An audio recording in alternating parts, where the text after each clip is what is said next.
வெள்ளையனே வெளியேறு இயக்கத்தை அறிவிக்கிறார் காந்தி. சரி. நாடு முழுக்க பெரிய கிளர்ச்சி வருது.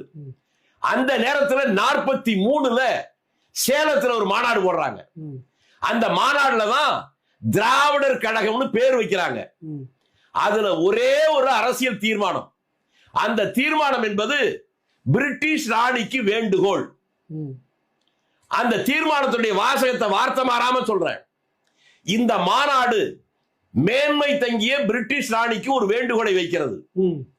இந்தியாவுக்கு நீங்கள் சுதந்திரம் தரப்போவதாக கேள்விப்படுகிறோம். நீங்கள் சுதந்திரம் தரக்கூடாது.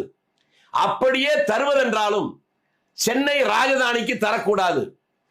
ஏனென்றால் நாங்கள் என்றென்றும் மேன்மை தங்கிய பிரிட்டிஷ் ராணியின் ஆட்சியின் கீழேயே வாழ விரும்புகிறோம். இந்த தீர்மானத்தை முன்மொழிந்து பேசியது யாரு?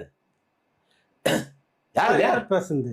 திராவிட முன்னேற்ற கழகத்தினுடைய ஃபவுண்டர் அண்ணா பேசுனது. இது அவரு அது முடிஞ்ச உடனே அடுத்த 4 நாள்ல அவர் நடத்திய திராவிட நாடு இதழ்ல தலையங்கமா எழுதி இருக்கிறார் 2 பக்கம்.